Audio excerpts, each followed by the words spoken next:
ஆசிரிய உறவுகளுக்கு வணக்கம். அன்பார்ந்த ஆசிரியர்களே, இந்த நியமன தேர்வுகள் முடிவுகள் வந்த பிறகு பல்வேறு சந்தேகங்களும், குழப்பங்களும் ஆசிரியர் மத்தியில இருக்குது. இது குறித்து நம்மகிட்ட நெறைய ஆசிரியர்கள் தொடர்பு கொண்டு, "சார் இதற்கான விளக்கம் குடுங்க" அப்படின்ட்டு நெறைய பேர் நம்மகிட்ட தொடர்பு கொண்டு நம்மகிட்ட விளக்கம் கேட்டிருந்தனர். அவர்களுக்காகத்தான் இந்த காணொளி பதிவிடப்படுகிறது. முதல்ல வந்து இந்த வழக்கு தொடுத்தவர்கள், அவர்கள் தரப்பு என்ன கேட்குறாங்கன்னா, வழக்கெல்லாம் வந்து கோர்ட் நிலுவையில இருக்கும்போது, "எப்படி சார் இதெல்லாம் ரிசல்ட் விடுறாங்களே, இது எப்படி சாத்தியம்? நீங்க கூட வீடியோவுல சொல்லியிருந்தீங்க, வழக்கு முடியாம ரிசல்ட் வராதுன்னு.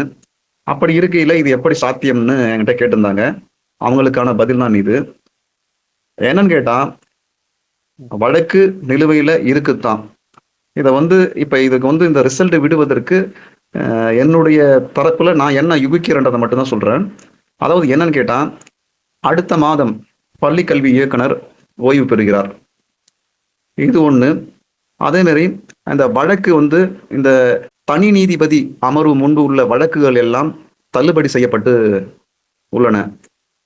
எப்படி சார் தள்ளுபடி செய்யப்பட்டு உள்ளதுன்னு கேட்டா, ஒரு வழக்கு வந்து தனி நீதிபதி அமர்வு முன்பு அந்த வழக்கு தள்ளுபடி செய்யப்பட்டுனா, அதை சார்ந்துள்ள வழக்குகளும் அதே விஷயம், அதே தான் மேட்டர்னா,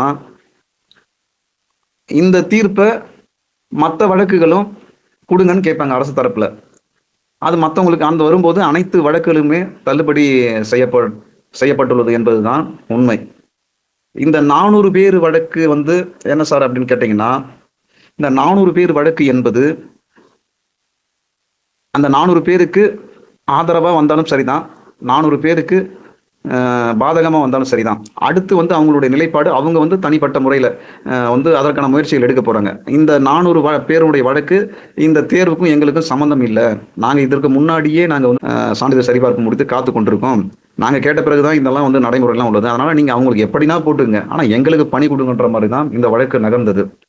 ஆனா இந்த வழக்கெல்லாம் வந்து அது தீர்ப்பு வந்து அவங்களுக்கு சாதகமா, பாதகமா, ஒருவேளை தீர்ப்பு சாதகமா வந்தாலும் அவர்கள் வந்து 400 பேர் பணியிடங்கள கண்டிப்பா குடுத்து தான் ஆகணும். அது தனிப்பட்ட ஒரு பார்வையில தான் அது போகுது. ஆனா அதை சார்ந்து மத்தவங்கலாம் அவங்க மட்டும் தான் மத்தவங்க 2013ல ஒரு சில ஆசிரியர்கள்லாம் நாங்கெல்லாம் அவர்களோடு தானே இருந்தேன். எங்களுக்கெல்லாம் என்ன தீர்வு? அப்ப அவங்க மட்டும் எப்படி வேலைக்கு போவாங்கன்ற ஒரு கேள்வி உங்களுக்குள்ள எழலாம். ஒருவேளை அந்த தீர்ப்பு வந்துச்சுன்னா, அந்த தீர்ப்ப மேற்கோள்ல காட்டி, நீங்க அந்த 400 பேர் மட்டும் இல்ல, நாங்களும் பாதிக்கப்பட்டிருக்கோம். அவர்களுக்கு எப்படி வேலை குடுத்தீர்களோ, அதுபோல எங்களுக்கும் வேலை குடுங்க. அப்படின்னு நீங்க புதிய வழக்கு தாக்கல் செய்யணும். இதுதான் வந்து அதனுடைய அந்த வழக்க பொறுத்து இருக்கிற ஒரு நிலைமை. ஒருவேளை 400 பேருக்கு பாதகமாக அமைந்தால், அவங்க வந்து சுப்ரீம் கோர்ட்ல போயிட்டு திரும்பி அவங்க பழையபடி ஏற்கனவே அவங்க 2013ல வெயிட்டேஜுக்கு எதிரா போய் போராடினாங்க. அவங்களுடைய முதன்மை சாராம்சமே அதுதான். வெயிட்டேஜ் அன்னைக்கு நான் வேணான்னு எதிர்த்து போராடும்போது அது சரின்னு சொன்னீங்க. இப்ப அந்த சரின்னு சொல்லிட்டு இப்ப எனக்கு இன்னொரு முறைய வந்து இப்ப எனக்கு வந்து இன்னொரு முறைய கொண்டு வரீங்களா நியமன தேர்வுன்ட்டு. அப்ப எனக்கு போட்டுட்டு நீங்க வந்து எது வேணாலும் பண்ணிக்கின்றது தான் அவங்களுடைய மெயினான ஒரு வாதமே. சரி, அந்த வழக்கு அப்படி போயிருக்கு. இப்ப இந்த மதுரையில இருந்தாலும் சரி, சென்னையில இருந்தாலும் சரி, ஒரு வழக்கு தள்ளுபடி செய்யப்பட்டாவே அது அனைத்து வழக்குகளுக்கும் பொருந்தும். ஏன்னாட்டா இதுதான் அதே நீதி உத்தரவு தான் திரும்பி வழக்கு விசாரணை, இது ஆல்ரெடி தள்ளுபடி செய்யப்பட்ட வழக்கு இதுன்னு சொல்லும்போது அதே ஜட்ஜ்மெண்ட் தான் வரப்போகுது. அதனால துணிஞ்சு இதுல இறங்குறாங்க. ஆனா இதுல இன்னொரு வழக்கும் ஒன்று இருக்கிறது. அந்த வழக்கு என்னன்னு கேட்டா, அதுதான் ஜூன் 4ஆம் தேதி. அதாவது இந்த தள்ளுபடி செய்யப்பட்ட வழக்குல ஒண்ணு வந்து ஒரு வழக்கு மட்டும் அது இது வழக்கறிஞர் கவிதா ராமேஷ் அவர்கள் வந்து வழக்கு. அந்த வழக்கு வந்து இப்ப ஜூன் 4ஆம் தேதி விசாரணைக்கு வருகிறது. அந்த வழக்கு விசாரணை வரும்போது தான் இந்த மாதிரி அரசு தரப்புல வந்து நாங்க இதுக்கு எதிராக ஃபைட் பண்ணியிருக்கிறோம். இந்த வழக்கு நீங்க கோர்ட் உத்தரவுக்கு பொருந்துன்னு சொல்லியிருக்கீங்க. இப்படிப்பட்ட சூழ்நிலையில நீங்க ரிசல்ட் விட்டுருக்கீங்க. இதற்கான இப்போ கவுன்சிலிங் அழைச்சிருக்கீங்க. அங்க வந்து ஆர்குமெண்ட் பண்ணும்போது தான் அது குறித்து தெரியும். இதெல்லாம் வந்து இப்ப அரசு தரப்பு தீவிரமா இப்ப வந்து இறங்கி வந்து இப்ப விடுற காரணம் என்னன்னு கேட்டா, இப்ப இந்த நியமன தேர்வு குறித்து இப்ப என்னைக்கு வந்து ரிசல்ட் வந்ததோ, அதுக்கப்புறம் வந்து நிறைய இப்போ வந்து டிஆர்பிக்கு வந்து நிறைய அழுத்தங்கள், நிறைய என்கிட்ட வேகன்சி இன்க்ரீஸ் பண்ணுங்க. ஒரு சைடு இந்த பக்கம் போயிட்டு இருக்கு. இன்னொரு சைடு வந்து 2013 தேர்வுகள்லாம் எங்களுக்கு வந்து இந்த நியமன தேர்வு இல்லாம எப்ப எங்களுக்கு பணி நியமனம் கொடுப்பீங்க? இப்படி ஒரு பக்கம் கேட்டா, இந்த நியமன தேர்வு மேல சந்தேகம். இது மேலும் மேலும் பிரச்சனையை கிளப்புன்றதுக்காக தான், இதுக்கு ஒரு முற்றுப்புள்ளி வைக்கணுன்றதுக்காக தான் இந்த சர்டிபிகேட் வெரிஃபிகேஷனுக்காக உடனடியாக இதை வெளியிட்டு இருக்காங்க. ஏன்னு கேட்டால் இப்போ எரியிற நெருப்பை வந்து அந்த கொல்லியை எடுத்து அணைஞ்சு போயிடும்ல. இப்போ சர்டிஃபிகேட் வெரிஃபிகேஷன் முடிச்சிட்ட உடனே இது பண்ணோன்னே இப்போ வந்து எல்லாருக்கும் ஒரு நிலைக்கு வந்துருவாங்க, அவ்வளோதான் நம்மன்ற மாதிரி. ஆனால் இப்பதான் வந்து இதனுடைய இப்போ இந்த வழக்குகள்லாம் இப்போ நிறைய தாக்கல் செய்வாங்க. ஏன்னு கேட்டால் இது எப்பவுமே 2013 இப்படி தான். 2013 வழக்குகள்லாம் தாண்டி ஒரு வருடம் 2 வருடம் தாண்டி தான் வந்தது. இந்த சர்டிஃபிகேட் வெரிஃபிகேஷன் வந்து அதுமான அரசு தரப்புல செஞ்சாலும் அது பணி நியமனம் வந்து அந்த கோர்ட் உத்தரவு பொறுத்துன்னு சொல்லியிருக்காங்க. எதா இருந்தாலும் அந்த வழக்கு வரும்போது தான் நமக்கு தெரியும் அந்த வழக்கு வீரியம் வந்து பெற்றா இந்த பணி நியமனங்களை பாதிக்குமான்றதெல்லாம் வந்து வழக்கு வரும்போது தான் தெரியும். இல்லை 2013 போல உள்ளார போனவங்கள ஒன்றும் பண்ணாத இருக்கிறவங்கள வேணா இது வந்து அந்த இது பண்ணுங்கன்ற மாதிரி ஒரு நிலையை கூட சொல்லலாம். ஆனா பணி நியமனம் பெற்றுட்டா கண்டிப்பா அவங்க அவங்க வந்து 100% அவங்க வந்து வெளியே அரசாங்கம் வெளியே எடுக்காது. ஏன்னா அரசு தானே அவங்களை கூப்பிடுது. அதை எதிர்த்து மேல் அப்பீல்னாலும் செஞ்சு அவங்கள வந்து பணி பாதுகாப்பு உறுதி செய்யறதுக்கு எந்த லெவலுக்கு வேணாலும் இறங்கும் அரசு.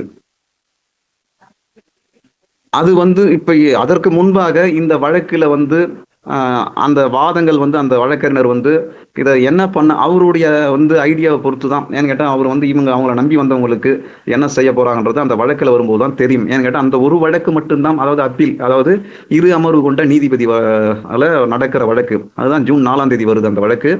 அந்த வழக்குல இருந்த ஒரு நீதிபதி தான் இப்போது தலைமை நீதிபதியா மாறியிருக்காரு, மாண்புமிகு நீதியரசர் ஆர் மகாதேவன். அவர் வந்து தலைமை நீதிபதியா மாறிட்டாரு. இப்ப இன்னொருத்தர் வந்து இருக்காரு, முகமது சபிக். இப்ப வந்து இந்த வழக்கு வந்து திரும்பி வந்து எந்த அமர்வில் வரப்போகுது, இரு நீதிபதி கொண்ட அமர்வுல இப்ப திரும்பி வரும் இந்த வழக்கு. அது எந்த அமர்வில் போகுது, அந்த வழக்கு எப்படி போகுன்றது அதை பொறுத்து தான் பார்க்கணும். ஏன்னாட்டா இந்த வழக்கு இதுல வந்து இந்த நியமனங்கள்ல வந்து வழக்கும் வந்து ஒரு பார்ட்டா இருக்கு. அது வந்தாதான் தெரியும். இப்படி ஒரு சூழ்நிலை இருக்கும்போது புதிய வழக்குகள் எல்லாம் வந்து இப்ப நிறைய பேர் வந்து புதிய வழக்குகளை வந்து போடுறதுக்கு நிறைய பேர் ஆயத்தம் ஆயிட்டாங்க. அதாவது இந்த நியமன தேர்வுல வந்து நிறைய உங்களுக்கு வந்து சந்தேகங்கள் இருப்பது. ஏன்னு கேட்டா இந்த நியமன தேர்வுல வந்து இந்த ஓஎம்ஆர் ஷீட்டே வந்து அதற்கான நகல்கள் வந்து யாருக்குமே கொடுக்கல. எப்பவுமே டிஆர்பியில வந்து எப்பவுமே இது வந்து அதனுடைய நகல்கள் வந்து கொடுப்பாங்க. ஆனா இந்த முறை கொடுக்கல. நம்ம வந்து கம்ப்யூட்டர் பேஸ்டு எக்ஸாம்ல பண்ணா கூட அதுக்கு வந்து உடனே நம்மளுக்கு வந்து நம்மளுடைய நம்ம எழுதினுடைய நகல் வந்து நம்ம டவுன்லோட் பண்ற மாதிரி அதற்கான ஆப்ஷன்லாம் கொடுப்பாங்க. இதெல்லாம் வந்து எப்பவுமே டிஆர்பியில் நடைமுறை. ஆனா வழக்கத்திற்கு மாறாக இந்த நியமன தேர்வுல மட்டும்தான், அதுவும் ஓஎம்ஆர் ஷீட் வந்து யாருடைய ஓஎம்ஆர் ஷீட் எங்க வேணாலும் மாறலாம். அப்படி ஒரு அந்த தேர்வு கூட அறையிலே வந்து ஓஎம்ஆர் ஷீட் வந்து மாத்தி கொடுத்த நிகழ்வுகள்லாம் உண்டு. அப்படிதான் வந்து அந்த தேர்வு நடந்தது. ஏன்னு கேட்டா அந்த ஓஎம்ஆர் ஷீட்ல யாருடைய பெயரும் வந்து அதை பிரிண்ட் செய்து வரல, அந்த நம்பர்கள் எதுவுமே வரல. இப்படிப்பட்ட சூழ்நிலை தான் அந்த அந்த எக்ஸாம் எழுதினாங்க. அந்த மாதிரி ஓஎம்ஆர் நகல்கள் வந்து இதெல்லாம் டிஆர்பி வந்து இந்த எக்ஸாம் பேட்டர்னை வந்து கரெக்டா நடத்தணும். ஆசிரியர் தேர்வு வாரியத்தின் மீது ஆசிரியர் மத்தியில சந்தேகம் எழாதவாறு இந்த டிஆர்பி, அதாவது ஓஎம்ஆர் வினாத்தலை அதை முறையா நீங்க வந்து அவங்களுடைய நேமு, அந்த ரோல் நம்பரு அதெல்லாம் பிரிண்ட் எடுத்து அதனுடைய அதே மாதிரி அவங்களுக்கான நகல்கள் எப்பவுமே அது வழக்கமா கொடுக்குற இதுதான், அதெல்லாம் முறையா செய்யல. அதே மாதிரி இந்த இப்போ வந்து கம்ப்யூட்டர் பேஸ்டு எக்ஸாம் எல்லாம் வந்துருச்சு. இன்னும் வந்து பழையபடியே இதே வந்து பழைய இதுலேயே இவங்க இருக்கிறாங்க. இன்னைக்கு வந்து எக்ஸாம் எல்லாம் வந்து இப்போ நீங்கள் வந்து எக்ஸாம் நடத்துறீங்க 30, அதாவது 20 வந்து ஸ்டார் கொஸ்டின், இந்த மாதிரிலாம் வந்து நிறைய ப்ராப்ளம். இதெல்லாம் வந்து மாறணும். இதுக்கு எல்லாருக்கும் வந்து மதிப்பெண் கொடுக்குறீங்க, எல்லாருக்கும் அனைவருக்கும் ஒன்றுன்னு சொல்லிட்டு. நான் என்னுடைய தரப்பு என்னன்னு கேட்டால், டெக்னாலஜிலாம் இப்போ நிறைய மாறிடுச்சு. நீங்கள் ரிசல்ட் முடிவெல்லாம் ஏன் நீங்கள் ஒரு மாதத்துக்கு மேலே இது பண்ணணும்?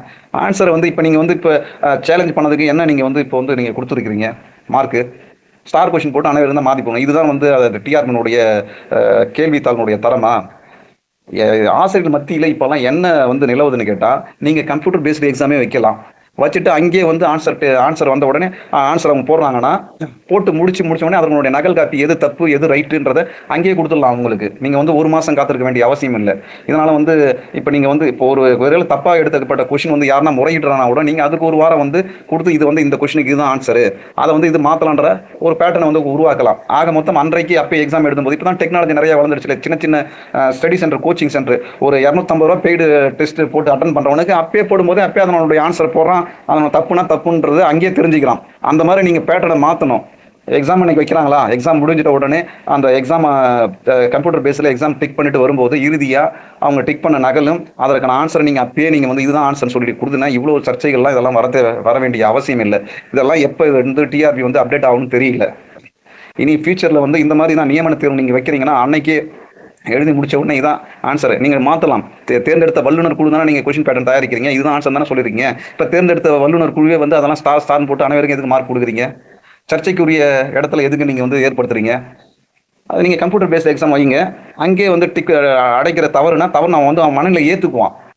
அது வந்து அதை திரும்பி பார்க்க போகுது. ஏன்னா அதுதான் ஒரு முறைன்ற வரும்போது இதில் வந்து என்ன தவறு இருந்துற போது, ஒருவேளை கொஸ்டின் நீங்கள் தப்பா இதுக்கு வந்து எதனா மாற்றுதுன்னா அவங்களை இமெயில் பண்ண சொல்லுங்க. அதை அவங்களுக்கு வந்து அதை வந்து நீங்கள் தேர்ந்தெடுத்த வல்லுநர் கூட அதை முறையாக வந்து நீங்கள் இப்போ வந்து நோட்டிஃபிகேஷன் வர்றீங்களா அந்த மாதிரி விட்டு இதுக்கு இதுதான் ஆன்சர்ன்றதை சொல்ல இது பண்ணுங்க. அப்போ வந்து அவன் வந்து ஒரு மனநிலை மாற்றிக்குவான். எல்லாம் பொதுவாக வரும்போது இது பண்ணும்போது நீங்கள் வந்து ஒரு எக்ஸாம் வச்சுட்டு 1 மாதம் 2 மாதம் 3 மாதம் நீங்கள் மாட்டு இது பண்ணும்போது இந்த இடைவெளியில் இந்த ஓஎம்ஆர் ஷீட் என்ன நடந்திருக்குமோ ஏது நடந்திருக்குமோ வந்து இந்த ஆசிரியர் மத்தியில் ஒரு ஒரு சந்தேகத்தை கிளப்புறீங்க. இதெல்லாம் டிஆர்பி வந்து இந்த பேட்டர்னை மாற்ற வேண்டிய ஒரு நிலை இருக்கு.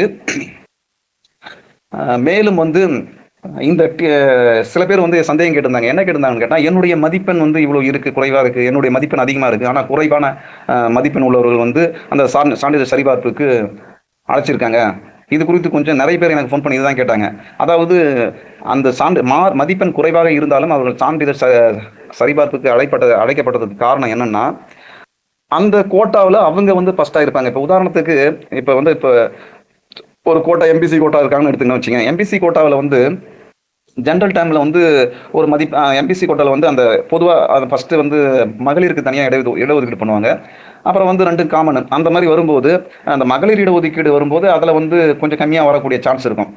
அதே மாதிரி தமிழ் மீடியம் வரும்போது தமிழ் மீடியத்தில் வந்து அவங்க அந்த கட்டப் ஃபர்ஸ்ட்லேருந்து அடிக்க வரும்போது அதில் யார் வந்து முன்னாடியே இருக்கிறாங்களோ ரொம்ப ஒரு யாருமே இல்லாமல் ஒரு கடைசி ஒரு 45 மார்க் தான் இருக்காங்கன்னா அவங்க தான் வருவாங்க, வேற வழி இல்லை. அதுதான் வந்து அதுக்காக அவங்க வந்து கம்மியான மார்க் எடுத்துட்டு அவங்க உள்ளார போயிட்டாங்கன்றதெல்லாம் கிடையாது. இப்போ எல்லாருமே வந்து இப்போ ஒரு மேக்ஸில் பார்த்தோன்னா மேக்ஸிமம் எல்லாமே வந்து இங்கிலீஷ் மீடியம் தான் இருப்பீங்க, ஒரு சில பேர் தமிழ் மீடியம் இருப்பீங்க.